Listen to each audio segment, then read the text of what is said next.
Making music is a profession, a profession, a profession. Salam everybody, good to see you. Oh, so many members even. And on the right hand side, all the ladies, and the guys on the left hand side. What happened? Well, anyway, so good to see you all. And tonight is our first workshop for this year.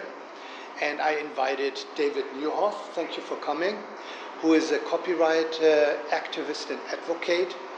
And as always, the workshops are made for you, especially for you, to empower your music business, because as you know, our slogan is making music is a profession. And this title of our workshops is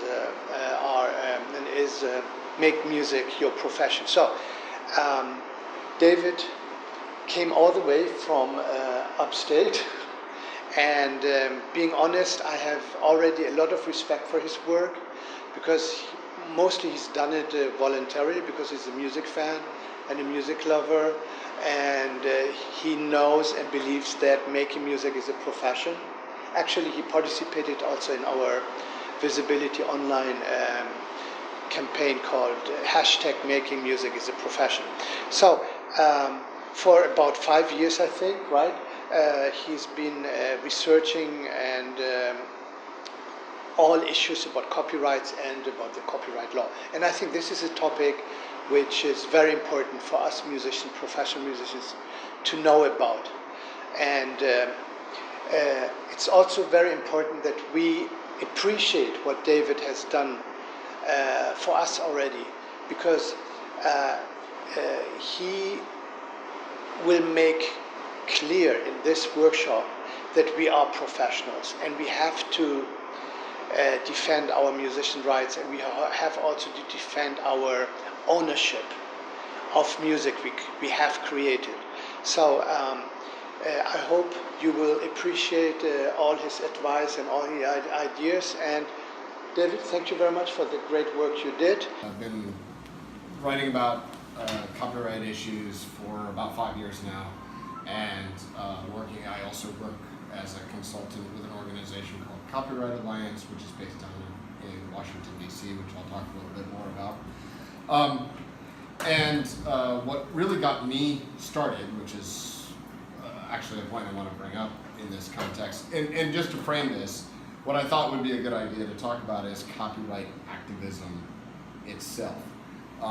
Meaning, what are some issues that are likely to be coming up over the next, let's say, year, issues to watch, and some ways to look at those, and some ideas about what you might be able to do about it, either as a group or as individuals. How many people here remember the anti-SOPA campaign from 2011, 2012? Does that ring a bell at all? Okay, first question is, okay, is everybody on social media? Yes. Everyone, Facebook and Twitter? Okay. It's interesting that you don't remember that. It was, and maybe it'll ring a bell. Strikes a bell. Okay, back in 2011, there was an anti-piracy bill proposed in Congress. The House bill was called SOPA, S-O-P-A, Stop Online Piracy Act, and you remember this? Yeah, yeah. And the Senate bill was called PIPA, P-I-P-A, which was the Protect Intellectual Property Act. And if I don't know if you remember, but there was these two bills had huge bipartisan, bicameral support, White House support. It was going to sail through Congress, no problem. Ordinarily, the kind of thing nobody would care about. And the internet went berserk. Killed both of these bills in January of 2012. And I don't know if you may or may not remember, but it was a huge disinformation campaign about these two bills. It was going to break the internet, it was going to end free speech, it was going to destroy life as we know it on planet Earth if these two bills were to pass. And literally in Washington, they literally woke up one day and suddenly their phone calls were being flooded, and they were getting all sorts of online petitions, and just absolutely killed these two bills. The reason I bring them up is because I have a feeling we're going to see phenomena like that again around some of the issues that we're likely that are sort of bubbling on copyright in the next year, and it's going to be. I think that's going to be, how will I put it? It will be sort of turbocharged by the Trump factor. As a general rule, the narrative that is unfolding in terms of copyright right now is that the laws that are on the books are in many cases outdated. They just, our Copyright Act that is enforced right now is finished in 1976. And then the other big copyright law that affects the internet, known as the Digital Millennium Copyright Act, the DMCA, you may have heard of this, was completed in 1998. The DMCA itself, as well as a number of other pieces of the copyright law, are simply outdated for the digital market that we have. And when I say outdated, it's mostly in terms of enforcement. I don't know if anybody here has works that they found on YouTube or found in other places and has tried to address that, or people who have tried to address that, but it's very, very difficult. And the simple answer is that the copyright laws that exist simply did not anticipate the level, the scope, and the diversity of infringement, that exists today and is made possible by the internet. And so, as a general rule, Silicon Valley would like to leave the law the way it is. This is not across the board true, but is if I'm giving you the big picture, Silicon Valley would kind of like to leave those weaknesses in place. Companies like Google. Google is the biggest. They're the biggest in every sense of the word. It's YouTube.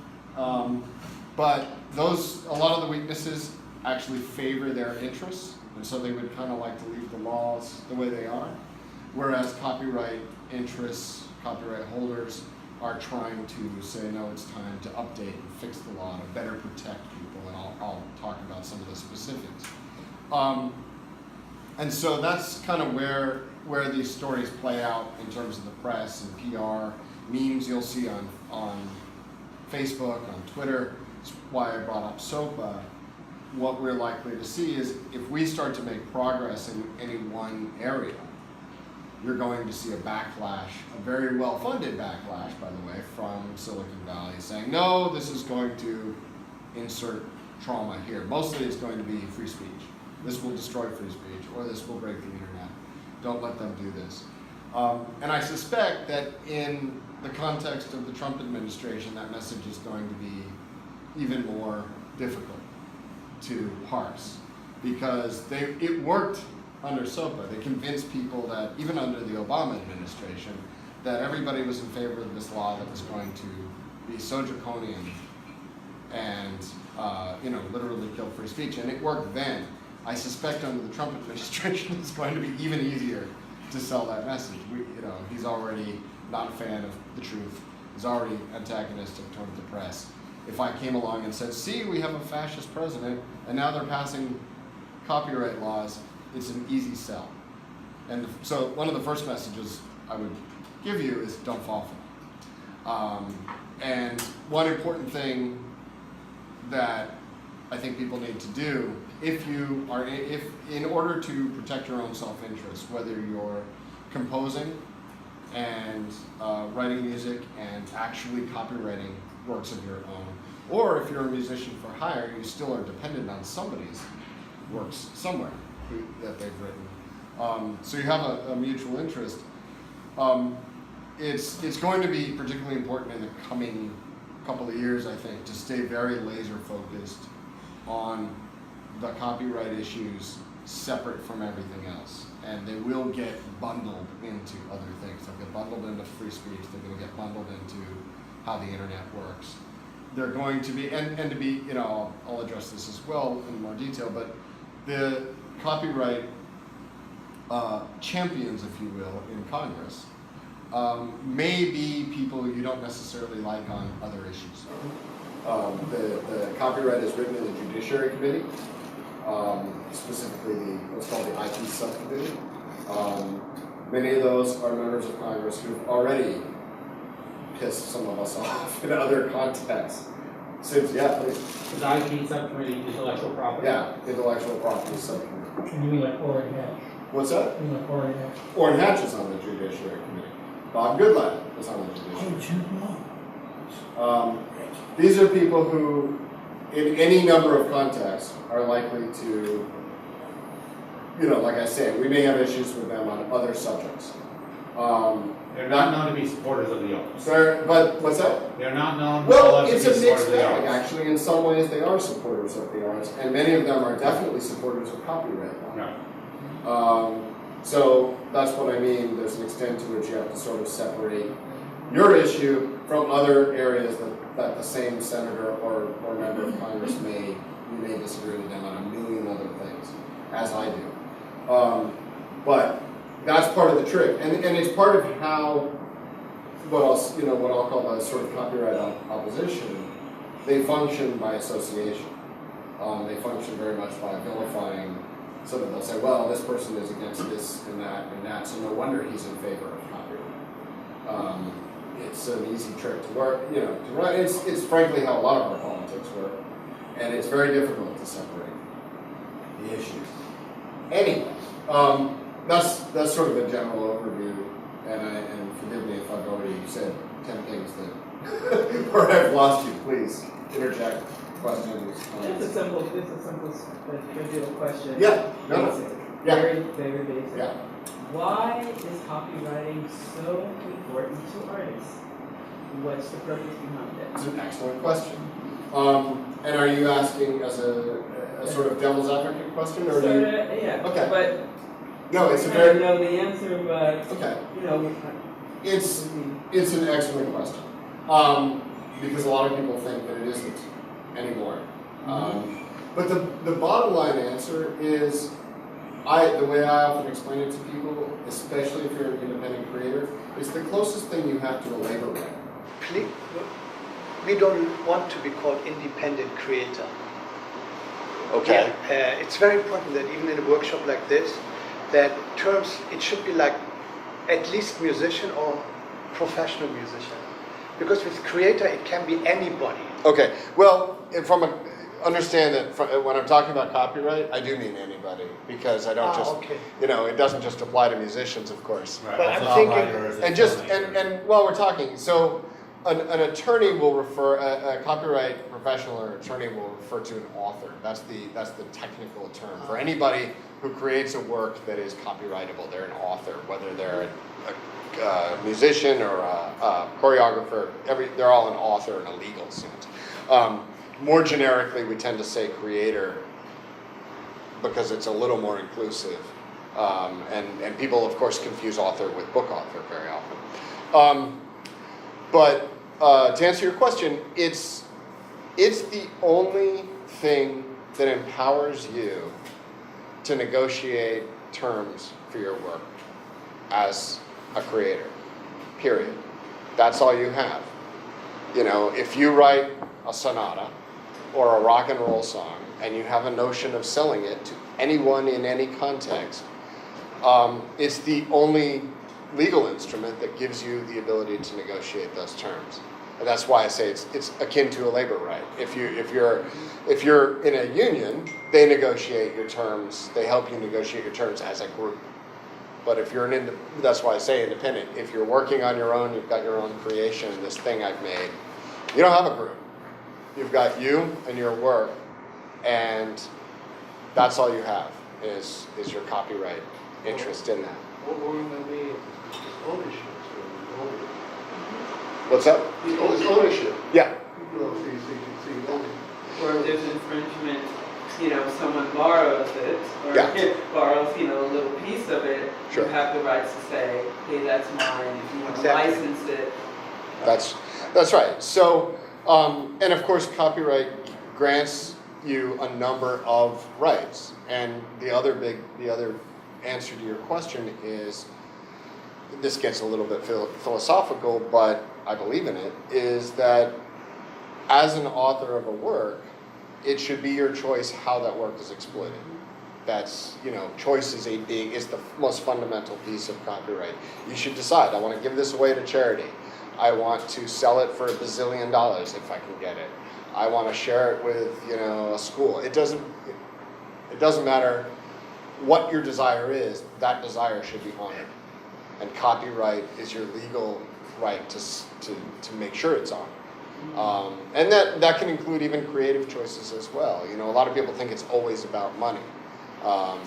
But it isn't. For example, the Beckett estate is very specific about licensing the works of Samuel Beckett. And if you're familiar with Beckett's plays, you would know why they're pretty serious about how they're performed. Because if you don't perform them in a certain way, they're just not Beckett plays anymore. They're just not. They're something else. And so it's not always about money. It's often about preserving the integrity of the work. Artistic integrity. Yeah. So all of those interests can only be protected by copyright. And since you brought it up, it is important, if you do create works, to register them.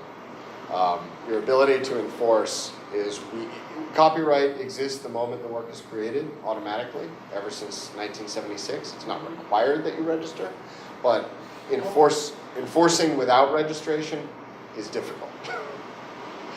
Is just because of the cost. I'm kind of jumping ahead here, but to enforce a copyright case in a litigation, you have to go to federal court, and it's very expensive, and which is one of the issues I'll bring up about issues to watch. And so very often, if you haven't registered a work, the problem with that is it means that you're not necessarily entitled to what are called statutory damages, preset damages according to legal statute. Absent those, it makes it very hard for an attorney to take your case. And the reason is because very often proving actual damage, like what did somebody's infringement really cost you, can be very difficult. And so to enter into a big federal case where you're not entitled to those statutory damages is often very risky, even to the point of being impossible. And that's one of the reasons it's so important to register works. When they're not registered, it's, you're kind of flapping in the breeze. So it's not enough to be a member of BMI or ASCAP or so Well, that's a different issue. I mean, to protect yourself. well, You have to have, they don't, are you in one of those? Yes, I'm BMI. your BMI? They only accept artists if your music is copywritten. Mm-hmm. The music has to be copywritten or you can't be accepted by them. That should Oh, be that's, true. is it true? I It didn't should know. be. Those are. I copyrighted Those are after just third no, parties. that's not true. Those When are- I registered with BMI, I did the copywriting registration after. Or else they do it for you because they're basically what they are, they're clearinghouses. So whenever your music gets performed or on radio or whatever, then they work as a way of making sure that they keep a record of that, and as if that goes on, then they tap off whoever's supposed to pay into the right to use it, and you get a part of that. Right, And those they are- can't collect money if you don't have a right to the money, because you don't have a copy. Well, yeah, and I mean, to be honest, the PROs, which is what those are called, they're collecting agencies. They set rates and they collect fees. I'm not a member and I don't know what their standards are. I suppose in theory, you could have works registered with them that aren't necessarily copyrighted. Because in fact, if somebody infringes your work, it won't be BMI and ASCAP suing on your behalf. It'll be you. Right. Or if you had a publisher, it would be your Correct. publisher. It's not going to be the PROs who are litigating for you. Their job is to collect fees on your behalf for uses of your work in public performances. So anyway, before I jump back to the spine, any other questions or? I just wanted to ask, one of the confusing things to me anyway about BMI is that they always talk about a publishing company, which I don't really know what that means. But to copyright, you don't need that, correct? What do you mean? A publishing company? Right, No, I mean, you can copyright your own compositions yeah. yourself.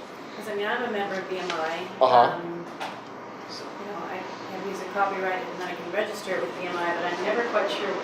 BMI confuses me. Do a workshop on BMI because they're really confusing. I don't know. Yeah, and I am no expert on how all the go. Oh, yeah. Well, I'm ASCAP actually. So ASCAP has two divisions. You have authors and publishers. So I'm involved. Being a publisher basically just means that you want to have on record that you're affiliated with some type of producing situation. So it could be like you can give your own name. It doesn't have to be associated with outside business. And you don't need a corporation. You yourself can be a publisher that's independent, but if your notebook is your publishing house, for example, if your CD is your publishing house, see that because it's still being if you publish music, then you published it. I mean, if you put out a CD, then you publish the music. Right. So you consider a publisher. I see. If you put out anything, you published it. Okay. Thank you for that. Yeah, that's what I was going to say. You don't have to have another publisher. You can be your own You publisher, can be your own publisher. essentially. Sorry. Yeah, and if it is the publisher, if you have a publisher, it'll be, and somebody infringes, for example, it'll be that publisher who would represent in a copyright case, for example. And some of the parallels with doing art is that people are going to be around what other artists are doing.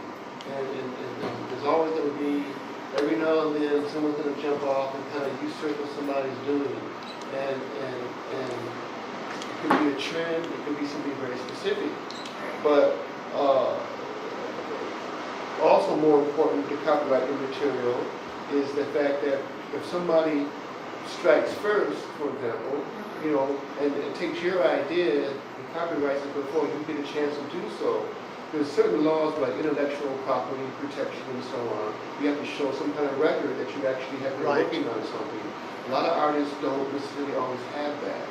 Like some record showing that they've been developing something, they've been working on something, or whatever have you. So then that's like a gray area. So so that's something that artists need to be aware of because those type of environments do happen. Yeah, I had a good run in the 90s as designer. So the whole thing in the designing world, though, is the fact that you want other designers to copy you because that's your compliment, and that pushes your thing out more in the front.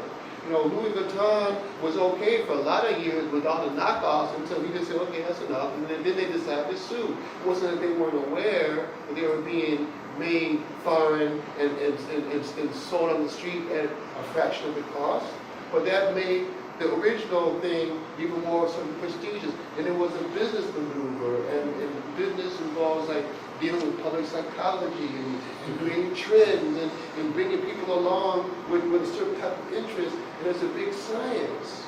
Business is a science.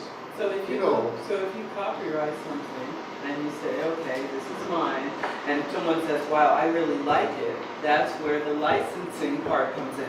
You want a piece of this? I will license it to you for a year. And that's where everybody wins. You have to They get to use it, they pay you for it, everybody wins after a certain period. Now, as you probably know, You have the option to do that. in music, I wasn't going to get this granular per se, but as you know, in music there are compulsory licenses, right? So, for example, if you write a tune, you don't have the option to say no if somebody wants to do a cover of that song. They do have to pay for it. It's a compulsory license. They must pay that license. But unlike certain other copyrights, you can't refuse the use of that as long as that license is covered. And they leave the song alone. If they start to change it, if they take your beautiful song about life and write some horrible lyrics that are offensive, yeah, you can do something about that. But yeah. So do you have to copyright separately? Like if you write a tune, are the lyrics with the tune, or do you have to do that separately? Excellent question.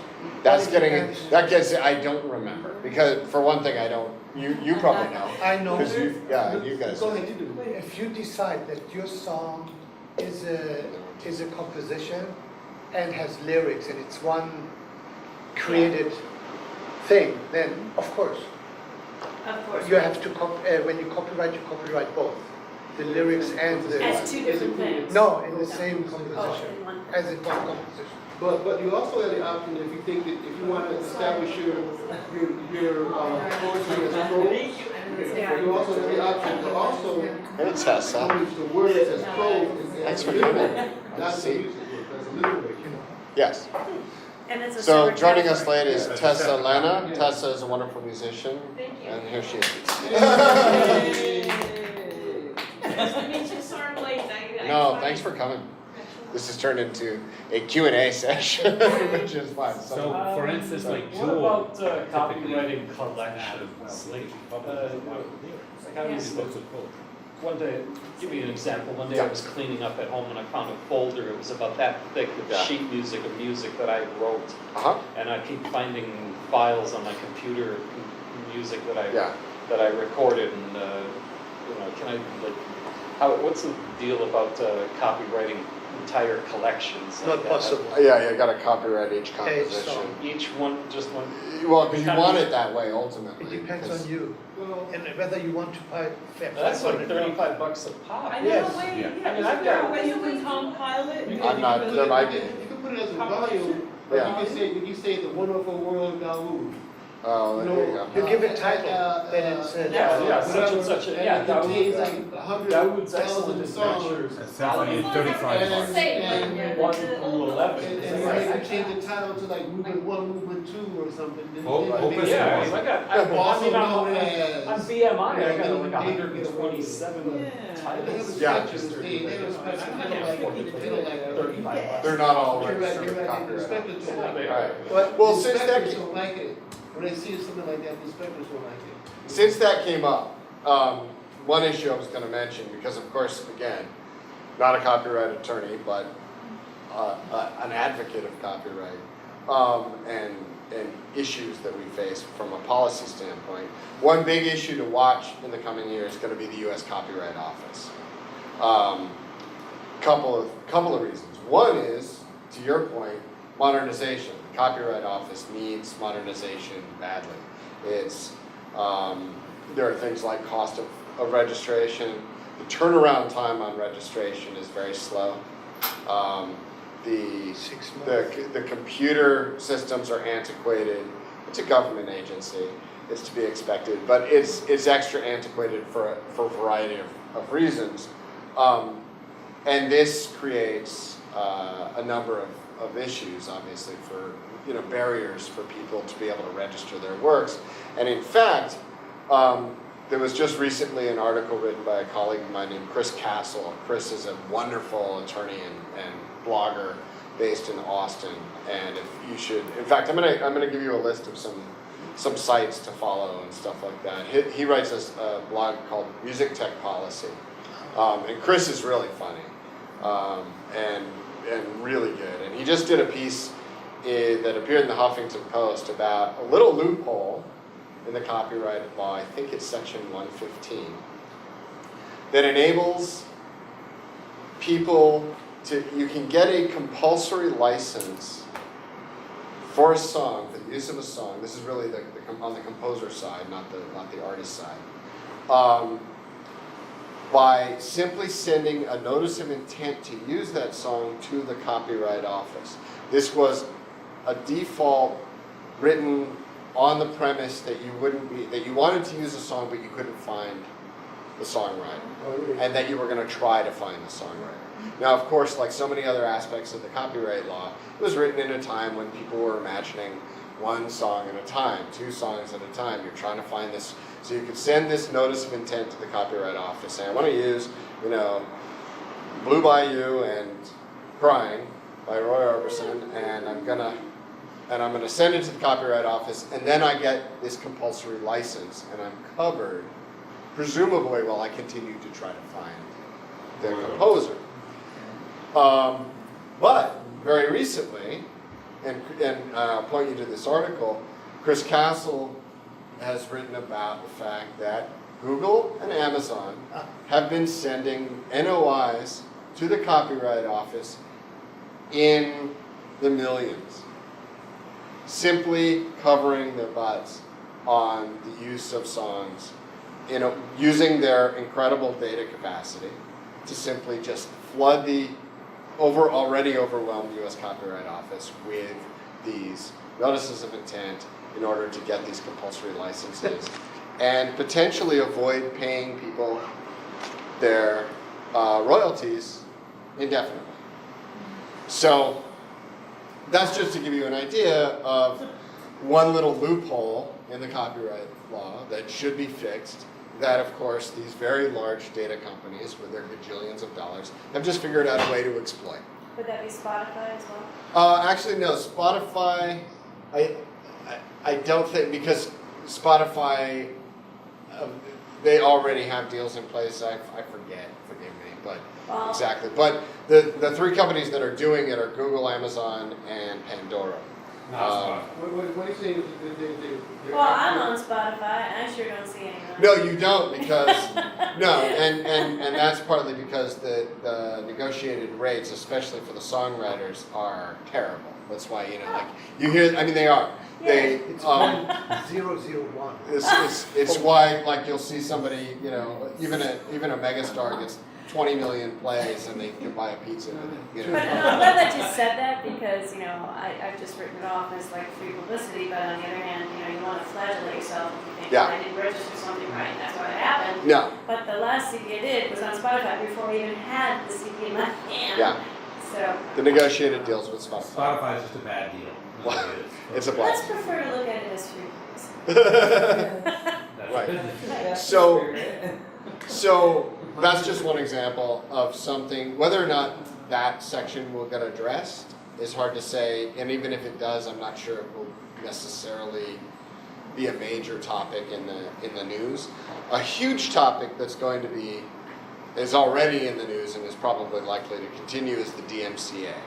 Does everybody understand generally what the DMCA is as far as it applies to the internet and takedown? What does it stand for? What's that? Okay, so the DMCA, the Digital Millennium Copyright Act, the first digital age copyright law, began in 1996 and was ratified in 1998. There are two parts of it. I won't go into the first part much, but basically the first part really deals with the circumvention of those protection measures that are used in DVDs and CDs, and the fact that it's not legal to jailbreak a CD to, the protection measures that are on it, or a DVD or whatever. That's the first part of the DMCA. The second part, and just so I have any ideas, anybody had any experience with trying to use DMCA for takedown? A little bit. The second part came about really because at the time the ISPs, and in those days it wasn't Google and Facebook, it was AT&T and Verizon, the major telecoms, said, look, we're going to try to grow the internet here, we're going to grow these platforms, there's Beethoven, and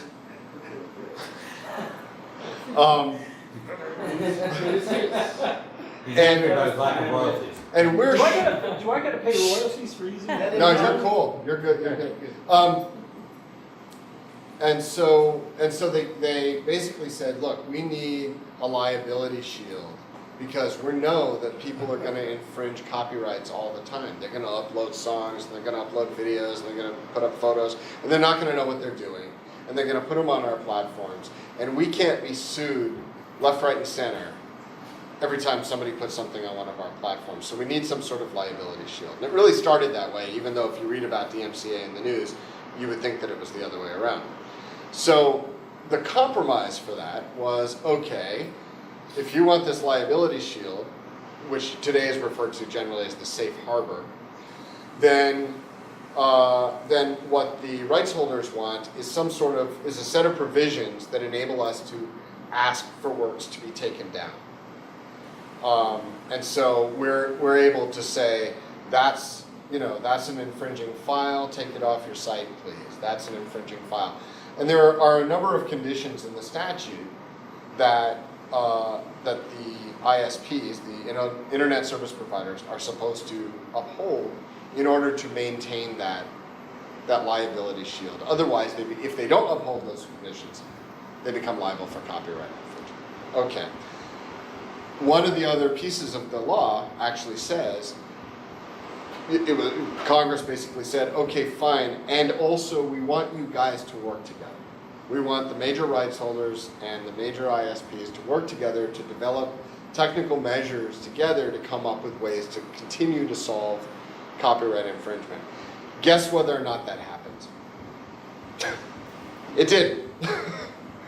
That compromise and collaboration never occurred.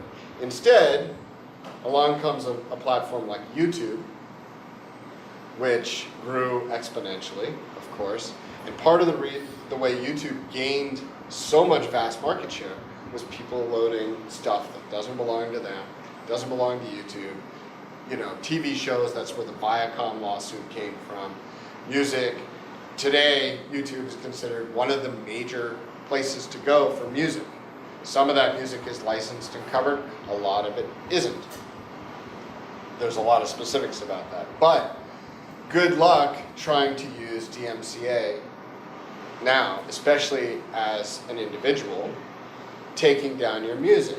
And if you're in a place that's kind of right in between really huge and you're backed by a label, but you're popular enough that your music is kind of all over the place. I think of somebody like Zoe Keating, another person I would recommend following, if you know Zoe Keating's work.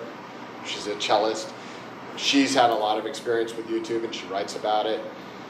Her work is well known enough that you'll find it in a lot of different places on YouTube. And that kind of artist enters into what's called the whack-a-mole problem. They send a DMCA notice, take down this file, maybe it comes down. If it comes down, it pops up 5 minutes later someplace else. Because of course there are millions of users. There's something, I forget what the number is now, it's like 400 million uploads a day or something to YouTube. It's ridiculous, right? And so if your work is popular enough that a number of people want to share it from anywhere in the world, now you have a full-time job of potentially trying to use DMCA to take it down. And it'll pop back up again, and it'll pop back up again.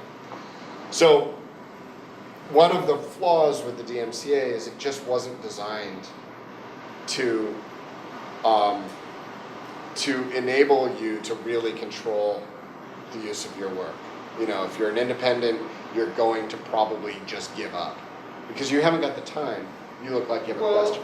I don't want to stop your flow. No. So, I just was thinking though that it kind of dawned on me what happens is that there wasn't anything in place to encrypt the downloads so that people couldn't copy them over. What do you mean? Well, if someone puts something on YouTube and someone wants to borrow it and put it somewhere else, take the file, someone's able to transfer it. Right. But I guess what YouTube has failed to do is have it where it's not possible for someone to usurp it, to steal it. Am I on the right page with that? Sorta. What happened was part of the negotiation with the DMCA was that the site owners said, look, we're not the ones to try to copyright or enforce copyright. How do we know what's copyright? And how do we know it's infringing? How do we know somebody else didn't put it up lawfully? There's an element of truth to that. There's also an element of trying to get away with, How do we know? We don't want to know. Right, we don't want to know is really part of, and we don't want to know is a big part of maintaining that shield from liability. So it's not so much that YouTube would have a mechanism necessarily to know when something is infringing, and realistically they probably couldn't have that. But part of the problem now is that, for example, you'll hear people say, we want a takedown, stay down provision. That when you go to YouTube and say, this track of mine is infringing, take it down, there needs to be some sort of mechanism where you're not likely to see it again, or at least you're not likely to see it again in the hundreds or the millions of times over and over again. That there has to be some way to identify, okay, this guy really doesn't want his stuff. Prince is a classic example. Prince hated YouTube. Prince hated anybody messing with his music in any context, ever. If you know Prince, you know that, right? Did not like people messing with him in any way. And so he didn't like, he didn't like YouTube, he didn't like his stuff up there. But he was, but he's backed by labels and he had the money.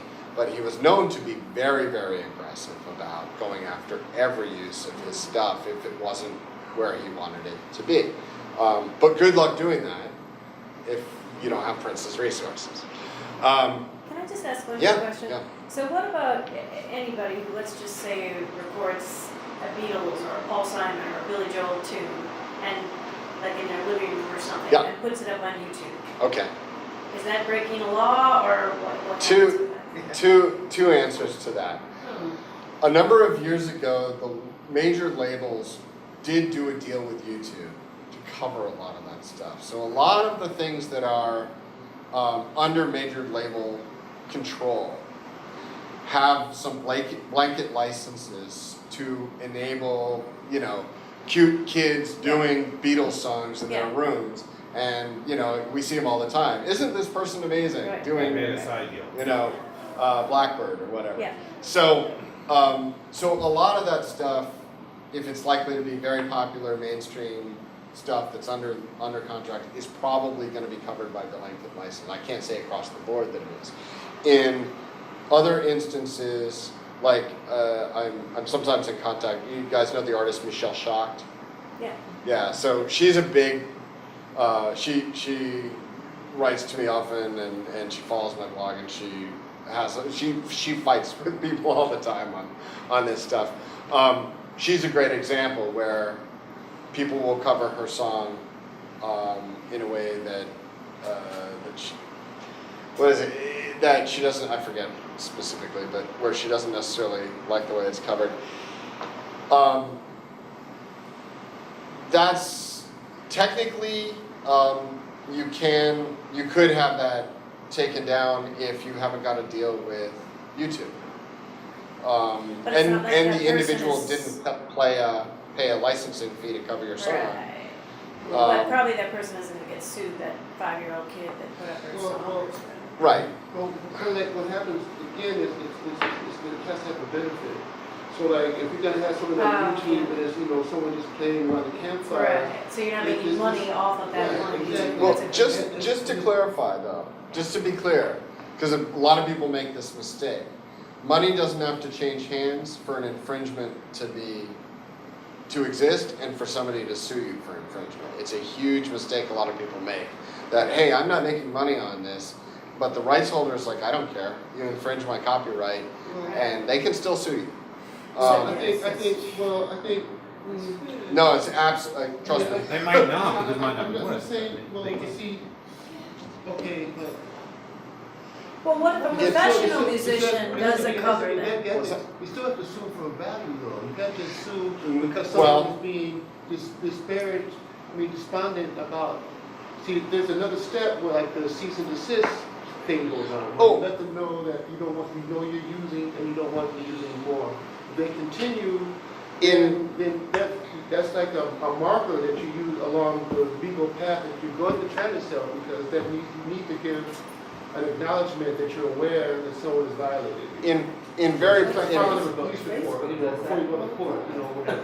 Right. In practical terms, a lot of times the artist or the owner of the copyright is not going to choose to sue. They'll choose to first send a C&D letter, or they'll at least say, please stop doing this, whatever it is. They usually try to avoid litigation. And especially, well, it's cheaper, and they also don't necessarily want to sue somebody, especially if it's somebody who wasn't making money, who doesn't have money. But just to be absolutely technically clear, the infringement is already actionable whether there's any money involved or not. I mean, it is technically, they could technically just do it. One of the problems with the DMCA if you, let's say you've got a song and, a track and it appears on YouTube and you say, no, I don't want it there, take it down. Some guy in who knows where, Nowhereistan has uploaded that. You can't do anything about that person. And maybe they've even monetized it with advertising, right? You send the DMCA notice and say, please take this down. It's directed at that person. YouTube has to process it. That person can actually say, no, I don't want to take it down. I believe this is a fair use. Which is a fair use, which is something that people misunderstand a lot and use a lot these days. And if YouTube honors his, it's called a counter notice. If he sends a counter notice and says, no, I want to leave it up, and here's my reasoning. If YouTube decides to honor that counter notice, you have no recourse other than a litigation. You just get to leave your stuff on YouTube indefinitely. Within 10 days. What? Within 10 days. Yeah, within 10 days, that's a good point. You have to send a note to YouTube now within 10 days and say, I'm filing legal action against this individual, and that's the only way you have you can't even use the DMCA anymore at that point. Your options to not sue are exhausted. That's one of the major flaws. And if that person is in a foreign country, you're done. I just want to. Sorry. Oh, I'm sorry. No. I just want to add to that that in a sense is also an attitude about how you feel about what's being done. If someone to take your music and record it. I was looking at it more the other way. What if I recorded somebody's I see. I don't want to get sued. Once again, it's a compliment. It's a bit of a compliment. Like someone to take one of my songs and they wanted to record it because they liked it on YouTube, and in a way, that's a compliment. That's like whatever. But I mean, if somebody did a recording of Big Yellow Taxi and had a big hit and made millions of dollars off of it, presumably they would have gotten some kind of permission from Johnny ahead of time, right? Yeah, I mean, look, if they've recorded it, first of all, they paid the compulsory license. So, I mean, in that case, the compulsory license isn't a lot of money. They pay the compulsory license to Joni Mitchell or her publisher or whatever, and then they can go and record it and sell 1 million CDs if they want. And do they do the compulsory license through copyright or through like a BMI? Oh, no, they pay it to the publisher or to Joni Mitchell, whoever's managing the rights. Which would be like a BMI or an ASCAP. Right. BMI ASCAP might collect the. No, those are for performance rights. Performance rights. Harry Fox is a good big voice. Yeah, I forget who. And then there's another one that I just. Harry Fox is one of them. Harry Fox. Yeah, is usually the agency you go to. ASCAP BMI deal with things like radio performance, performance in a venue. Right. Right. So that's why you see in a coffee shop or a bar the ASCAP symbol and the BMI symbol. They pay their licenses so that they can publicly perform music in those live settings. But then also too, whoever performs someone else's material and they acknowledge that they have the license to do so, whatever they earn, the author of the music and the publisher. Okay. I mean, Unless it's public domain. I'm fine. Yeah, they make a performance. Yeah. Well, I mean, I'll add a little. The author, publisher, always allowed to share that. So, in terms of, and I'm happy to keep answering questions as best as I can, but in terms of, like I say, what I'll call copyright activism and getting involved in the issues and following the issues, DMCA is going to be a big one. The Copyright Office is going to be huge, and by that, I'll just very quickly say that, number one, from a copyright interest perspective, we'd like to see the Copyright Office become independent of the Library of Congress. Historically, it has been under the control of the Library of Congress, and there was a big kerfuffle back in October when the new Librarian of Congress fired Maria Palante, who was the Register of Copyrights, rather suddenly, much to the surprise of a lot of people. And that, if you look into that story, you'll find that there's a lot of sort of power play. There are people on sort of the Google side, if you will, who would like to see a Register of Copyrights, who is shall we say, more amenable to their view of copyright, whereas that would not necessarily be good for the interests of artists and the interests of rights holders. So who becomes the registrar is going to be a big deal, and the independence of the office from the library is going to be a big deal, all in terms of how it functions, but also in terms of that modernization issue that I talked about before. And so you can, if you just do searches on this, you can look at my blog. There are a number of places you can learn more about that particular issue. Small claims is another one to look at, especially if you're an artist with works that you don't have millions of dollars to behind you. There are efforts afoot by both copyright activists as well as members of Congress to create a small claim provision for people with copyright complaints that would be mediated through the Copyright Office, so that you don't have to take somebody to court for $300,000 just as a down payment on that process. You can actually, you and the other party can choose to have something mediated through the Copyright Office and settle that for a much more reasonable price and not have to engage lawyers and all that kind of stuff. So that's going to be another thing to look for as far as following the news. On the subject of the news, the press, and I'm not in the camp of maligning the mainstream press, which is, I know, very popular among many people, but the mainstream press, not actually all that useful on copyright issues, mostly because it's nuanced, it's long-winded, it's not always that interesting, it doesn't make great drama, and it's really hard to fit into an 800-word article. It's great drama, all right, but people don't Right. relate. Well, but the drama, like some of the drama is great, but the drama doesn't tell you anything about the issue per se. It's here's Robin Thicke, and it was a Thicke and the gay family. That's the story, but you don't necessarily get much about necessarily the issues per se. So that's why I said I printed up some sources to look at for actual background on the actual copyright issues.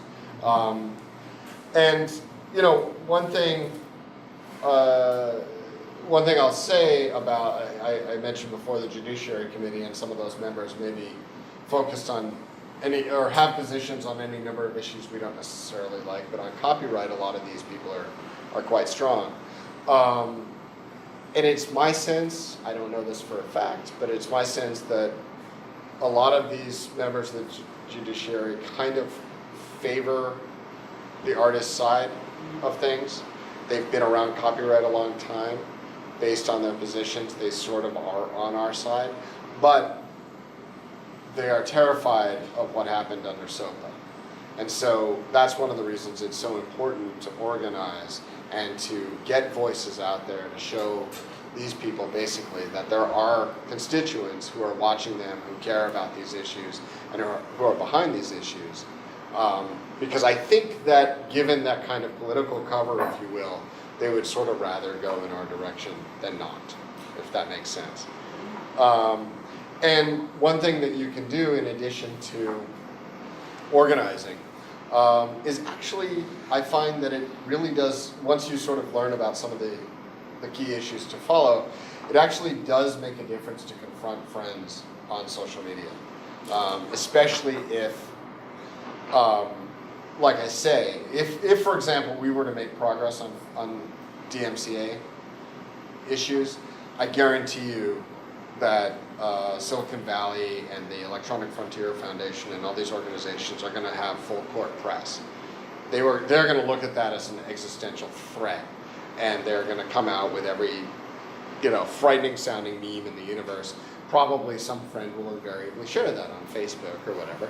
And it actually is a good idea to, I think, because I've seen it work, to sort of confront people and say, look, this isn't the issue you think it is, and it's bad for artists, and it's bad for me, it's bad for my career. And because, as you know, I think when strangers confront each other on social media, it doesn't always go so well, but when friends do and say, look, you know me, and you know I'm serious, and you know you're looking at this issue wrong, please don't share this just willy-nilly. It's not hugely effective, but at the same time, if you get 100 people, you know, if 100 people get 100 other people not to share some dumb, misleading story or some dumb, misleading meme, and this is true of so many issues, it's probably helpful in terms of moving the message, if you will.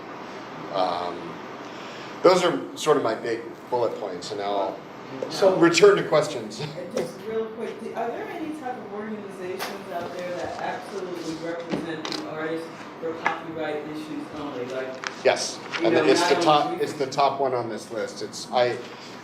Copyright Alliance is probably the only organization that fully does that on strictly copyright. Thank you.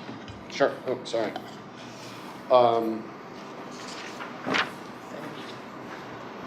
You.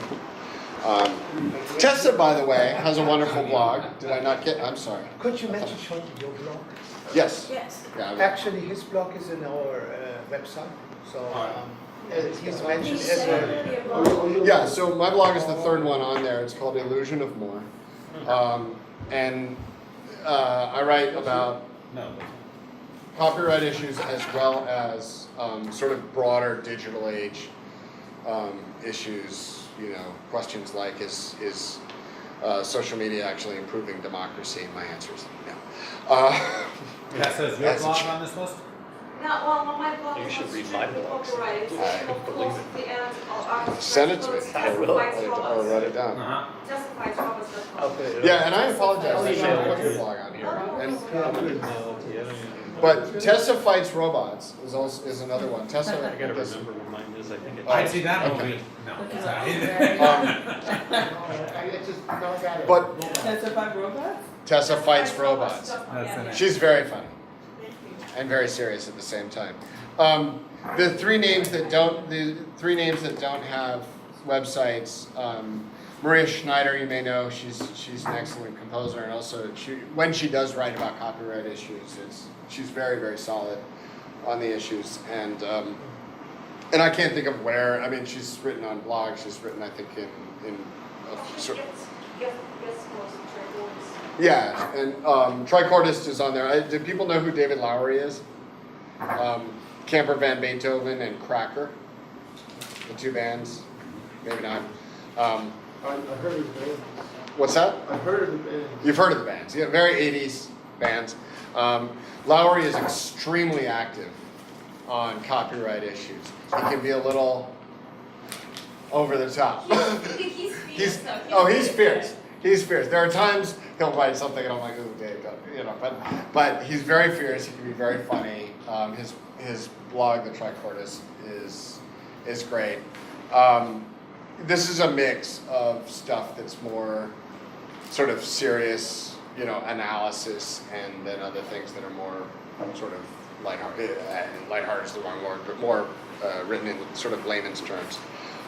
Jonathan Taplin is a film guy. He was a film producer back in the 70s. He worked with Martin Scorsese and a lot of big names, and he's now at the USC, and he's very active on these exact same issues. He's written a book. He writes a number of blogs. He's somebody to look up, and the rest of these are fairly straightforward.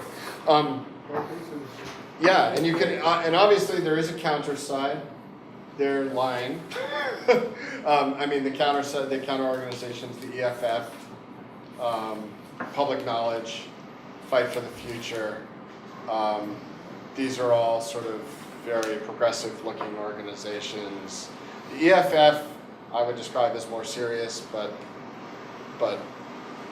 I would take a lot of their copyright stuff with a grain of salt.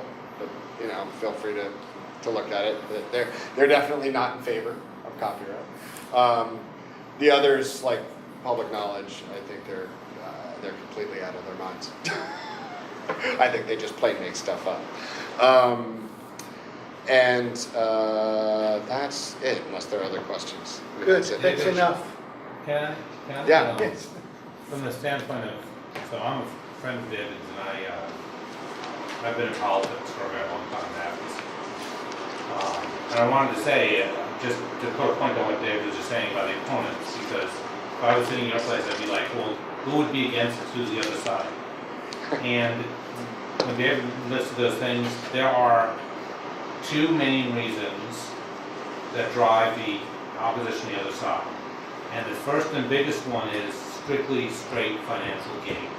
Right. These organizations, these lobbies are funded by these internet providers who are some of the largest, most profitable corporations in the world today. As David said before so well, when the internet was small, and that's not how music and movies and contents were delivered, in a simpler time when we all had televisions and, and went to the movies and all that kind of thing, and, had boom boxes. They had a safe harbor provision created because they were small and they needed to grow for a while. Yeah. Now all the world happens on the internet, and that is super profitable to them. The same way that it was super profitable to companies to be able to just dump waste into streams and not clean it up. Because, hey, I don't want to have to. But now it makes sense that it has changed. They don't want to make the rules fair because the rules benefit from it to them.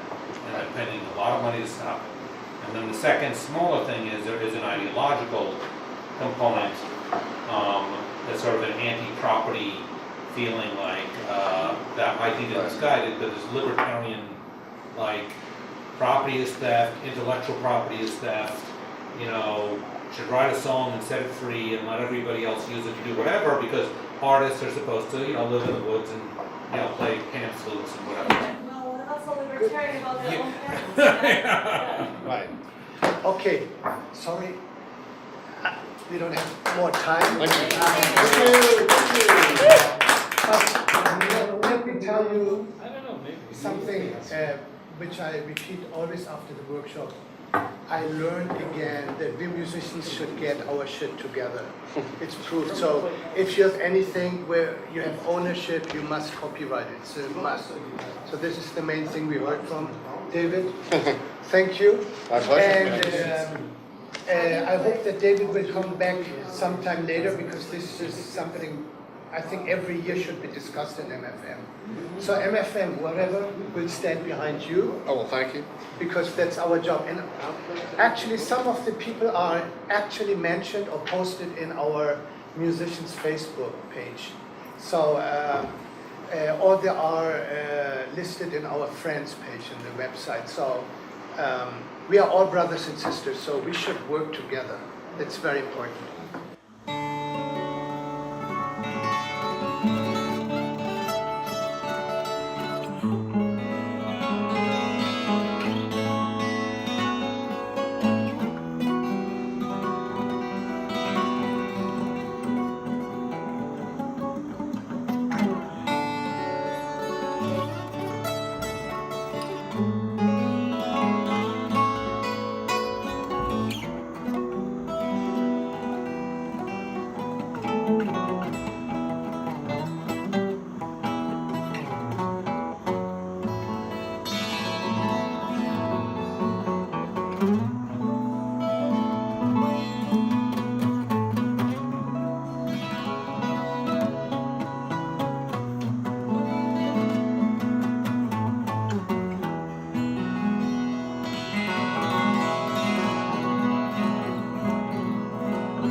Thank you.